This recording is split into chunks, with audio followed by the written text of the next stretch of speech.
ഭാഗവതം സ്കന്ധം 10 അധ്യായം 43 മുതൽ 49 വരെ. നമ്മൾ ഇതുവരെ കണ്ടത് രാജഭരണത്തിന്റെ അവസാനത്തെ പറ്റിയാണ്. രാജഭരണം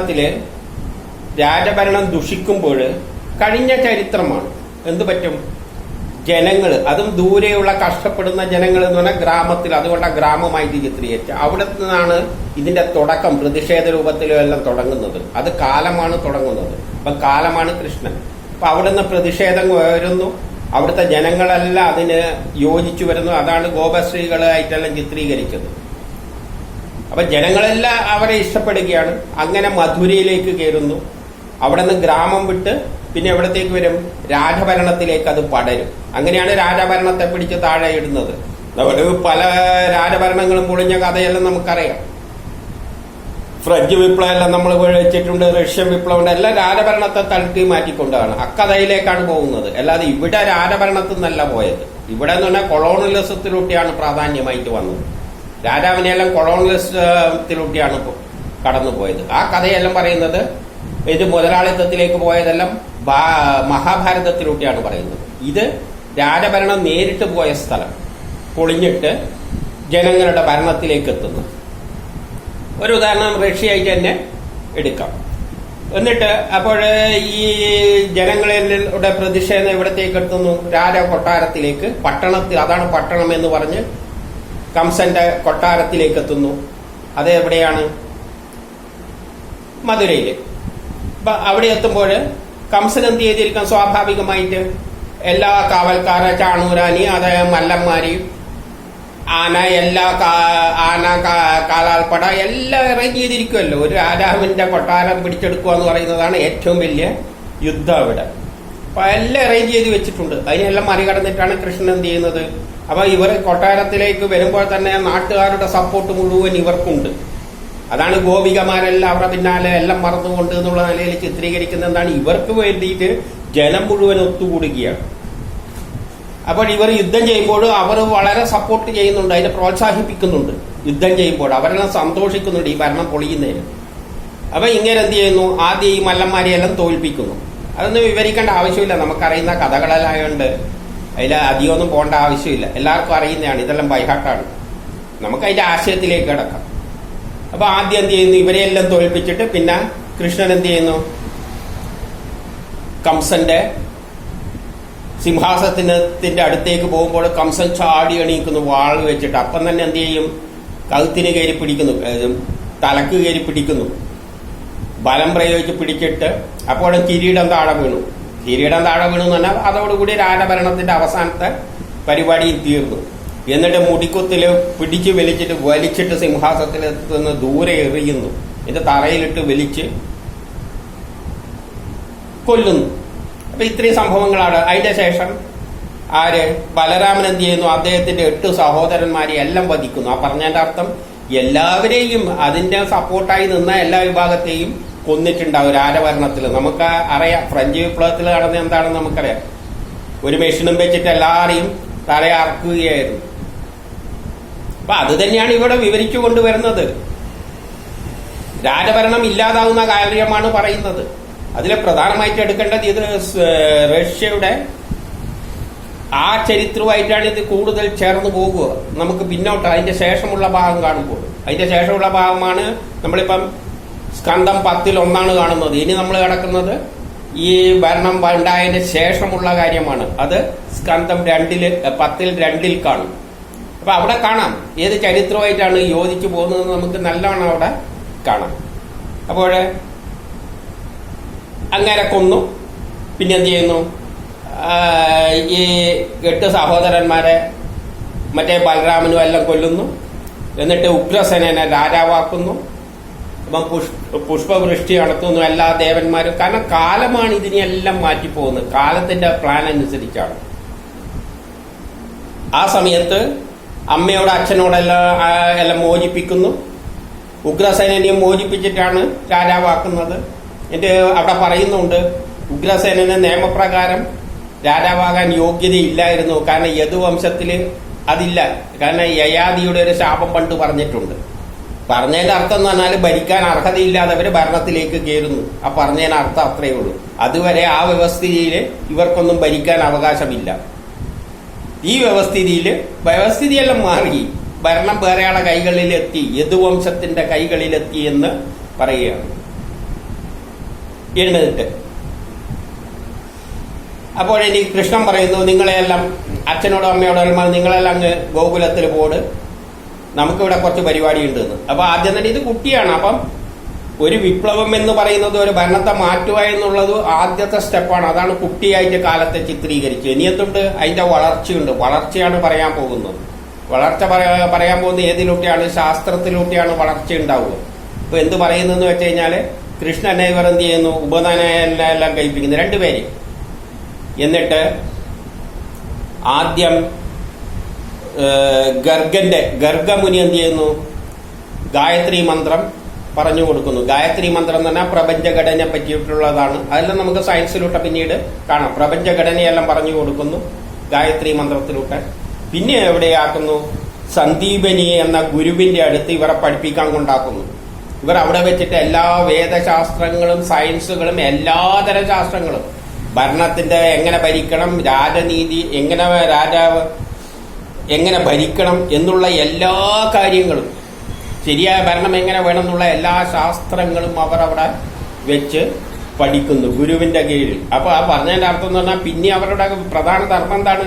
ശാസ്ത്രത്തിന്റെയും ശരിയായ ശാസ്ത്രം എന്ന് പറഞ്ഞാൽ സയൻസ് മാത്രമല്ല, രാഷ്ട്രീയവും പൊളിറ്റിക്സും എല്ലാം ശരിയായ പൊളിറ്റിക്സിന്റെ എല്ലാം അടിസ്ഥാനത്തിൽ വേണം രാഷ്ട്രം കെട്ടിപ്പടുക്കാൻ. അതിനുള്ള വിദ്യകളെല്ലാം അവർ നേടുന്നു. ആ കാലഘട്ടമാണ് അത് എന്ന് പറയുകയാണ് പിന്നീടുള്ള കാലഘട്ടം. അത് കഴിഞ്ഞിട്ട് ഇവർ പഠിച്ചു കഴിഞ്ഞതിന് ശേഷം ഗുരു എന്തിനോട് ചോദിക്കുന്നു? ദക്ഷിണ വേണ്ടേന്ന്. ഇപ്പം ഗുരു പറയുന്നു, എന്റെ ഒരു ദക്ഷിണ തരാൻ ഉദ്ദേശിക്കുന്നുണ്ട്, എന്റെ ഒരു മോൻ പണ്ട് കടലിൽ പോയിട്ട് ഇല്ലാതെയായിട്ടുണ്ട്, അതിനെ ഒന്ന് തിരിച്ചു കൊണ്ടുവന്നു കഴിഞ്ഞാൽ നന്നായിരുന്നു. അപ്പം കൃഷ്ണൻ പറഞ്ഞാൽ ശരി, നമ്മള് അതെന്താണെന്ന് പിന്നീട് പറയാം. അപ്പം കൃഷ്ണൻ നേരെ കടലിന്റെ തീരത്ത് പോകുന്നു. അപ്പം കടലിന്റെ രാജാവ് പറയുന്നു, കടലിൽ അങ്ങനെ രാജാവൊന്നും ഇല്ല എന്ന് നമുക്കറിയാം. അപ്പൊ ഇതൊരു കഥ രൂപത്തിൽ പറയുകയാണ്. എന്താണ് ആശയമാണ് മനസ്സിലാക്കേണ്ടത്. അല്ല കടലിൽ ഒരു രാജാവ് ഇരിക്കുന്ന എങ്കിലും നമ്മളിപ്പോഴും ചെല്ലുമ്പോൾ ആ രാജാവ് വരണ്ടേ? എന്തോ കടൽ കയ്യേറുമ്പോൾ എന്ത് വേണം? അവിടുത്തെ രാജാവിന് കയറി വരണ്ടേ? അപ്പൊ ഇതെല്ലാം കഥയിൽ ഓരോ കഥാപാത്രങ്ങളായിട്ട് ചിത്രീകരിക്കുന്നതേ ഉള്ളൂ. വേറെ ഒരു ആശയമാണ് മനസ്സിലാക്കേണ്ടത്. ഇപ്പം കടൽ പറയുന്നത് ഞാനൊന്നും അല്ല കൊണ്ടുവന്ന ഒരു അസുരൻ താഴെയുണ്ട്, അതിപ്പോ ഒരു ശംഖിന്റെ രൂപത്തിൽ അവിടെ ഇരിക്കുകയാണ്, അവിടെ പോയാൽ മതി എന്ന് പറഞ്ഞു. അപ്പൊ കടലിന്റെ അടിയിൽ ശംഖുണ്ട്. ശംഖിന്റെ അകത്താണ് എന്തുള്ള മുത്തുള്ളത്. അപ്പം കടലിന്റെ അടിയിൽ എല്ലാവരും പോകുന്ന മുത്തെടുക്കാൻ വേണ്ടിയിട്ട്. അപ്പൊ എന്തുണ്ട്? അത്രയും പ്രയാസപ്പെട്ട ഒരു ഭഗീരഥ പ്രയത്നമാണ് ഈ പരിപാടി എന്നാണ് പറയുന്നത്. അപ്പൊ ഇവർ പഠിച്ചതിന്റെ ശേഷം ഇവിടെയാ പോകുന്നത് കുട്ടീനെ എടുക്കാൻ വേണ്ടി. എന്നിട്ട് അവിടെ ചെന്നിട്ട് അസുരനെ കൊന്നിട്ട് ഈ ശംഖ് എടുത്തപ്പോൾ ശംഖേ കിട്ടിയുള്ളൂ, വേറെ ഒന്നും കിട്ടിയില്ല. പിന്നെ അതുമായിട്ട് വന്നിട്ട് ഇങ്ങോട്ട് വന്നിട്ട് പിന്നെ യമന്റെ പുരിയിലേക്കാണ് പിന്നെ ഇവർ ശംഖുവായിട്ട് പോയത്. യമൻ എന്ന് പറഞ്ഞാൽ കാലം തന്നെ ആയിട്ട് എടുക്കാം. അതെവിടെയായിരിക്കും? ഭൂമിക്കടിയിലാണ്. നമ്മൾ നരകയിൽ എവിടെയാണ്? താഴെയാണ്. മരിച്ചു കഴിഞ്ഞാൽ നരകത്തിലേക്കാണല്ലോ പോകുന്ന, താഴത്ത്. അപ്പം ഭൂമിയിലടിയിലെ കാര്യങ്ങളാണ് ഇവർ പറഞ്ഞുകൊണ്ട് വരുന്നതെന്നാണ് ഇതിന്റെ അർത്ഥം. അപ്പൊ അവിടെ യമന്റെ അടുത്ത് പോയിട്ട് ഈ ശംഖ് അവിടെ ഊടുന്നു, ശംഖ് ഊതുകയാണ്. അപ്പോഴാണ് ഈ യമൻ വാതിൽ തുറന്ന് പുറത്തു വരുന്നത്. അപ്പം കണ്ണപ്പാട് തന്നെ പറഞ്ഞ വേണ്ട കുട്ടീനെ വേണ്ട എന്നാ എടുത്തോണ്ടോ എന്ന് പറഞ്ഞ് കുട്ടീനെ എടുത്തുകൊണ്ടുപോയിട്ട് ഗുരുവിനെ ഏൽപ്പിക്കുന്നു. അപ്പം ഗുരു എന്ത് പറയുന്നു? നിങ്ങള് എന്ത് വേണം? ഇതുവരെ പഠിച്ച വിദ്യക്ക് കാലപ്പഴക്കം കൊണ്ട് പതറിപ്പോകാതിരിക്കട്ടെ. നിങ്ങൾ ഇതുവരെ പഠിച്ച വിദ്യ എന്ന് പറഞ്ഞാൽ വേദത്തിൽ ഞാൻ നേരത്തെ പറഞ്ഞു കഴിഞ്ഞു, ലോകത്തിലുള്ള എല്ലാ സയൻസും കണ്ടെത്തിയതും കണ്ടെത്താത്തതുമായ ശാസ്ത്രങ്ങളുണ്ട്. അവിടെ ഒരു ഉപദേശം തരികയാണ്. ഈ ശാസ്ത്രം കാലപ്പഴക്കം കൊണ്ട് നഷ്ടപ്പെട്ടു പോകാതിരിക്കട്ടെ. നമുക്കിപ്പോ നഷ്ടപ്പെട്ടു പോയി. ശാസ്ത്രം നഷ്ടപ്പെട്ടിട്ടില്ല, അതിന്റെ ആശയമൊന്നും നമുക്കിപ്പോ അറിയാതെ പോയി. കാലപ്പഴക്കം കൊണ്ട് ഇതിലുള്ള സയൻസുകളൊന്നും നമുക്കിപ്പം തിരിച്ചറിയാൻ പറ്റുന്നില്ല. എന്ത് സയൻസ്? ഇവർ ഈ കണ്ടെത്തിയ സയൻസ്. അതാണ് ഇനിയാണ് ഈ വിഷയം എന്താണെന്ന് മനസ്സിലാക്കേണ്ടത്. അപ്പോൾ ഗുരുവാണ് പറയുന്നത്, എനിക്കെന്ത് വേണം?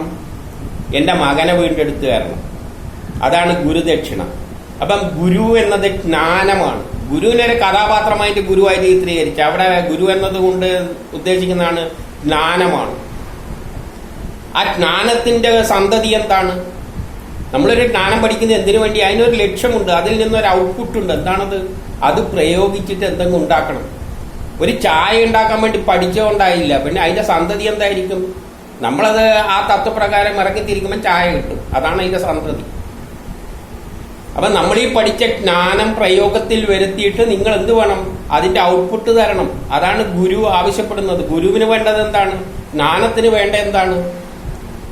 അത് പഠിച്ച ആ തത്വപ്രകാരം ഇപ്പൊ ജ്ഞാനം പഠിപ്പിക്കുന്ന റോക്കറ്റ് ഉണ്ടാക്കാൻ പഠിപ്പിച്ചുകൊണ്ട് അതും വെച്ചുകൊണ്ട് വീട്ടിലിരുന്നുകൊണ്ട് കാര്യമില്ല, അതെടുത്ത് പ്രയോഗിക്കണം.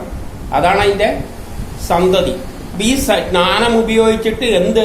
കടലിന്റെ അടിയിലുള്ള നശിച്ചു പോയ ആരെയെ കൊണ്ടുകൊടുക്കുന്ന കുട്ടീനെ. അപ്പം പണ്ട് നശിച്ച കുട്ടി എന്താണ്? കടലിന്റെ അടിയിൽ എന്താ ഉള്ളത്? സാധാരണ നിലയിൽ നമ്മൾ പറഞ്ഞു കഴിഞ്ഞാൽ ഇന്ന് ഇതാണ് ക്രൂഡ് ഓയിലാണ് കുഴിച്ചെടുക്കുന്നത് അല്ലേ? ആ ക്രൂഡ് ഓയിൽ ഏതിൽ നിന്നുണ്ടായത്? കഴിഞ്ഞ ഒരു പ്രളയത്തിന് മുമ്പിലുള്ള ഇവിടെയുള്ള മനുഷ്യരും ജീവജാലങ്ങളും സസ്യങ്ങളും എല്ലാം ഭൂമിക്കടിയിൽ പെട്ട് നശിച്ചിട്ട്, കടലിന്റെ അടിയിലെല്ലാം പെട്ട് നശിച്ചിട്ട് അത് രൂപാന്തരപ്പെട്ടുണ്ടായതാണ് എന്ത്? ഈ ക്രൂഡ് ഓയിൽ ഏറ്റവും വിലയുള്ളത്. പിന്നെയും ഭൂമിക്കടിയിൽ പലതുണ്ട്. വേദം പറഞ്ഞിട്ടുണ്ട്, നിങ്ങൾക്ക് റോക്കറ്റ് ഉണ്ടാക്കേണ്ട സാധനങ്ങളെല്ലാം എവിടെയുണ്ട്? ഭൂമിക്കടിയിലും കടലിന്റെ അടിയിലാണ് ഏറ്റവും കൂടുതലുള്ളതെന്ന് പറഞ്ഞിരിക്കുകയാണ്. അപ്പൊ ഈ പഠിക്കുന്ന ജ്ഞാനം കൊണ്ട് നമ്മൾ എന്ത് വേണം? ഈ ഭൂമിക്കടിയിലുള്ള നമ്മൾ ഉണ്ടാക്കുന്ന എല്ലാ ലോഹങ്ങളും ഭൂമിക്കടിയിൽ നിന്ന് കുഴിച്ചെടുക്കുന്നതാണ്. അപ്പൊ ഈ പഠിച്ച ജ്ഞാനം മുഴുവൻ വീണ്ടെടുത്ത് കൊടുക്കുക. അതിന്റെ അടുത്തുനിന്ന് നമ്മളെ പണ്ടെല്ലാം കണ്ടെത്തിയിട്ട് പണ്ടുപയോഗിച്ചിട്ട് നശിച്ചുപോയ സാധനങ്ങളെല്ലാം എന്ത് ചെയ്യാം? നമുക്ക് ഡിഗ് ചെയ്തെടുക്കാം. അതാണ് ഗുരുദക്ഷിണ. ഒരു ഗുരു പഠിപ്പിക്കുന്നത് എന്തിനാണ്? അത് ഉപയോഗിച്ചുകൊണ്ട് ഇവൻ നാളെ അതിനെ കൊണ്ട് എന്തെങ്കിലും ഉണ്ടാക്കിയെടുക്കണം. അതാണ് ഗുരുവിന്റെ ഉദ്ദേശം. അതുകൊണ്ടാണ് പിന്നെ അത് കുട്ടീനെ കൊണ്ടു കൊടുത്താൽ എന്താ പറഞ്ഞത്?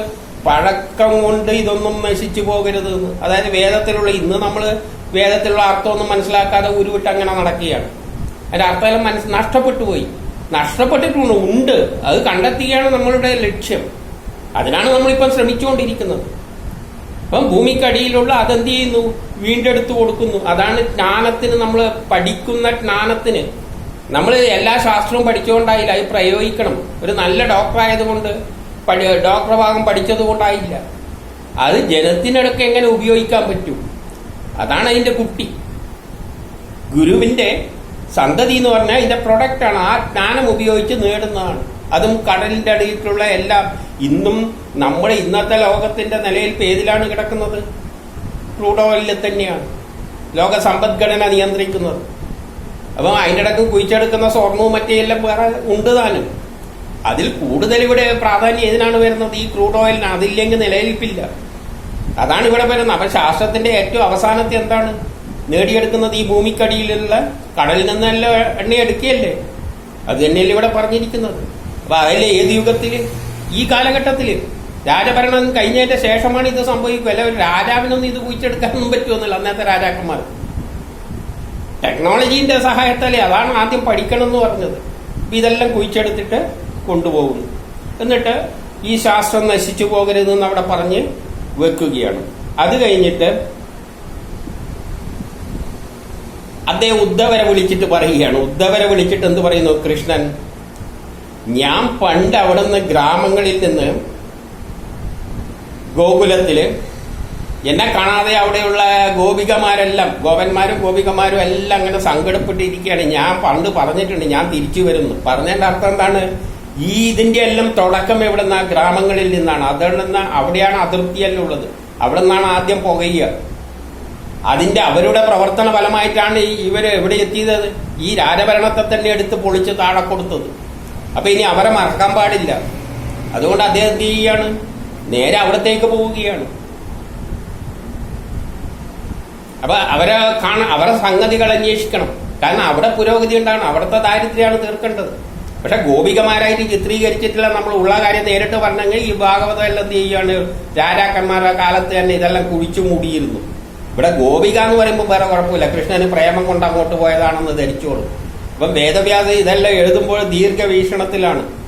ഇപ്പം മുതലാളിത്തത്തെ പറ്റി ഒരു ബുക്ക് വേദത്തിൽ മുതലാളിത്തം ഉള്ളതെന്ന് കണ്ടു കഴിഞ്ഞാൽ, അല്ലെങ്കിൽ ഭാഗവതത്തിലെല്ലാം അല്ലെ മഹാഭാരതത്തിലെ മുതലാളിത്തം എന്ന് പറഞ്ഞു കഴിഞ്ഞാൽ ഈ മുതലാളിമാർ ഈ ബുക്ക് വെച്ചേക്കൂ, കത്തിക്കൂലേ? അപ്പൊ എന്തുകൊണ്ടാണ് അവർ ആ തന്ത്രപ്രകാരം തന്നെയാണ് അത് പ്രയോഗിച്ചിരിക്കുന്നത്. രാജഭരണത്തെ മറികടന്നു പോകണം, മുതലാളിത്തത്തെ മറികടന്നു പോകണം, കൊളോണിയലിസത്തെ മറികടന്നു പോകണം. അപ്പം ഗോപികമാര് എന്നെല്ലാം പറഞ്ഞുകൊണ്ട് പോയാലേ പറ്റൂ. ആശയം എന്താണ്? ആ നാട്ടിലെ ജനങ്ങള്, ഗ്രാമങ്ങളിലുള്ളവര് ഇദ്ദേഹത്തെ പ്രതീക്ഷിച്ചുകൊണ്ടിരിക്കുകയാണ്. അവർക്ക് അവരെ ഇപ്പം കൃഷ്ണൻ പറയുന്നു, ഉദ്ധവരോട് പറയുന്നു, നീ ഒന്ന് പോയി അന്വേഷിച്ചിട്ട് അവർ എന്തെല്ലാം വിശേഷങ്ങൾ ഞാൻ വരുന്നെല്ലാം പോയി സമാധാനിപ്പിക്കാൻ. കാരണം ഇവിടെ ഇരുന്നിട്ട് കൃഷ്ണന്റെ ചിന്ത അവിടെയാണ്. കാരണം അവിടെ നിന്നാണ് തുടക്കം. അവരുടെ പ്രശ്നം പരിഹരിക്കണം. നമ്മളെ ഭരണാധികാരികൾ ഭരണത്തിൽ കയറി മുകളിൽ കയറി കഴിഞ്ഞാൽ പിന്നെ താഴത്തോട്ടേക്ക് തിരിച്ചു നോക്കുന്ന പരിപാടി കുറച്ച് കമ്മിയാണ്. പിന്നെ വരണ്ടിക്ക് അടുത്ത 5 വർഷം കഴിയുമ്പോഴാണ് ഇലക്ഷൻ വരുമ്പോൾ. ഇപ്പം കൃഷ്ണൻ അത് പറഞ്ഞു ഒളിപ്പിക്കുന്നു. അത് കഴിഞ്ഞതിന്റെ ശേഷം എന്നിട്ട് അവരോട് എന്ത് പറയണം? എന്നിട്ട് ഉദ്ധവർ അവിടെ പോയിട്ട് പറയുകയാണ്. അവിടെ പോയിട്ട് അവരെല്ലാം സമാധാനിക്കുക. അവരോട് എന്ത് പറഞ്ഞിട്ട് അവർക്കൊന്നും ഒരു ഇതുമില്ല, കൃഷ്ണനെ കണ്ടേ പറ്റൂ. അപ്പോഴാണ് പറയുന്നത്, മരത്തടിയിൽ അവിടെ ഒരു വേറെ ഉദ്ദേശിക, മരത്തടിന്റെ കഷ്ണത്തില് അഗ്നിയുള്ളതുപോലെ നമ്മിലെല്ലായിടത്തും എന്തുണ്ട്? ആ കൃഷ്ണനുണ്ട്. അപ്പൊ ഈ കൃഷ്ണൻ എന്നത് ഒരു വ്യക്തിയല്ല. അവിടെയും പോയിട്ട് ഉദ്ധവര് പറയുന്ന, ഉദ്ധവരിലോട്ട് പറയിപ്പിക്കുകയാണ്, നിങ്ങൾ കൃഷ്ണൻ എന്നൊരു കഥാപാത്രത്തെ പിടിച്ച് പോകരുത്. ഗോപികമാരോടെല്ലാം പറയാണ്, നിങ്ങളുടെ ഉള്ളിലെല്ലാം തന്നെ ആ ശക്തി തന്നെയാണ് ഉള്ളത്. അതുകൊണ്ട് വിരഹ ദുഃഖമൊന്നും വേണ്ട. പറഞ്ഞതിന്റെ അർത്ഥം കാലമാണ് ഇതെല്ലാം ചെയ്യിപ്പിക്കുന്നത്. അപ്പം കാലം എവിടെയുണ്ട്? കൊട്ടാരത്തിലുണ്ട്, ദരിദ്രവാസിന്റെ വീട്ടിലുമുണ്ട്. അപ്പൊ അവരെ പ്രശ്നങ്ങൾ കണ്ടിട്ട് തന്നെയാണ് കാലം ഇതിനു വേണ്ടി ഇറങ്ങിത്തിരിച്ചിരിക്കുന്നത്. അപ്പം കാലേന് എവിടെയും പോയിട്ടൊന്നുമില്ല. അതെല്ലാം നമ്മളെ ഉള്ളിൽ തന്നെ ഉണ്ട്. ഈ ചെയ്യുന്നതൊന്നും ഒരു വ്യക്തിയല്ല. നിങ്ങൾ ചിന്തിക്കും ഇത് കൃഷ്ണൻ അവിടെ കിടക്കുകയാണ്, ഇവിടെ ഗോപികുമാരൻ നിലവിളിക്കുന്നതെന്ന്. അതിലൊന്നും അർത്ഥമില്ല. കാലം എവിടെയുണ്ട്? എല്ലായിടത്തും കാലമുണ്ട്. ആ ബ്രഹ്മവും അതിന്റെ പിന്നിൽ പ്രവർത്തിക്കുന്ന ശക്തി വിശേഷവും ഉണ്ട്. നമുക്ക് തോന്നുന്നതാണ് ഏതോ ഒരു നേതാവാണ് അവിടെ പോയിട്ടെല്ലാം ചെയ്യുന്നത്. അതൊന്നും അല്ല, നേതാവൊന്നും അല്ല എന്നാ പറയുന്നത്. നമുക്ക് കുറച്ച് വ്യക്തികൾ ഇതിനെല്ലാം വേണ്ടി ശ്രമിച്ചിട്ടുണ്ട്. ഇപ്പൊ അങ്ങ് കേന്ദ്രത്തിൽ പോയി ഇരുന്നിരിക്കുക. നമ്മൾ വിചാരിക്കുക അതാണെന്ന്. അവരൊന്നും അല്ല, കാലമാണ് ഇതത്രയും ചെയ്യുന്നതെന്നാണ് ഇവിടെ പറഞ്ഞുകൊണ്ട് വരുന്നത്. ഇങ്ങനെ അവരെ സമാധാനിപ്പിക്കുന്നു. പിന്നെ എന്ത് ചെയ്യുന്നു? ഇദ്ദേഹം തന്നെ ഒരു ദിവസം സൈരന്ധ്രി എന്ന തന്റെ ഭാര്യയെ കാണാൻ വേണ്ടിയിട്ട് അവർക്ക് രതിസുഖം നൽകാൻ വേണ്ടിയിട്ട് വരികയാണ് കൃഷ്ണൻ. കുറച്ചു കാലം കഴിഞ്ഞിട്ട് അവർക്ക് വേണ്ട എല്ലാ സുഖങ്ങളും നൽകാൻ വേണ്ടിയിട്ട്, അതായത് ഗ്രാമത്തിലെ സുഖം കിട്ടണമെങ്കിൽ കുറച്ച് കാലതാമസം വിടും. അതാണ് ഉടനെ. അല്ലെങ്കിൽ കൃഷ്ണൻ നേരെ ഇങ്ങ് വന്നാൽ പോരായിരുന്നു.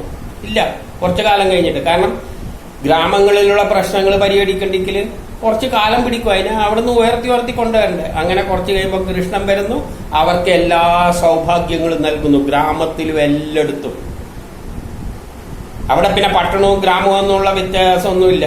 പട്ടണവും ഗ്രാമങ്ങളിൽ നിന്നുള്ള വില്ലേജ് ആ ഒരു വ്യത്യാസമൊന്നുമില്ല. എല്ലാവർക്കും സുഖമായ ഒരു ജീവിതം നൽകുന്നു. അതാണ് സുഖം. കാലമാണ് അവർക്ക് വേണ്ട എല്ലാ സൗഭാഗ്യങ്ങളും സുഖങ്ങളും നൽകുന്നത്. അപ്പൊ അങ്ങനെ ഒരു യദുവംശത്തിന്റെ ഒരു ഇത് അവിടെ ഉണ്ടാക്കുന്നു. അത് ഉണ്ടാക്കിയതിന്റെ ശേഷം പിന്നെ എവിടത്തേക്കാ പോകുന്നതെന്ന് വെച്ച് കഴിഞ്ഞാല്, ഈ സമയം അക്രൂരരെവിടെ പോകുന്നുണ്ട്? മറ്റേ രാജ്യത്ത്, നേരത്തെ പറഞ്ഞില്ലേ കൊളോണിയലിസത്തിലേക്ക് മുതലാളിത്തത്തിലേക്കെല്ലാം പോയ രാജ്യങ്ങളിലെ ഉണ്ടല്ലോ, അതെല്ലാം മഹാഭാരത കഥയിലൂടെ പറയാൻ പോകുന്നത്. ഏത്? ചൂതുകളി നടക്കുന്ന ദേശം. ഇത് ലോകത്തില് രാജഭരണത്തിൽ പോയ, ഞാൻ പറഞ്ഞ റഷ്യ എന്ന് പറഞ്ഞാൽ ബാക്കിയുള്ള കുറെ രാഷ്ട്രങ്ങൾ ഇവിടെ ഉണ്ടല്ലോ, ചൂത് കളിക്കുന്ന രാഷ്ട്രം. അവിടെ അക്രൂരര് പോയിട്ട്, ഈ അക്രൂരർ പിന്നെ അവിടെയാ പോയത്.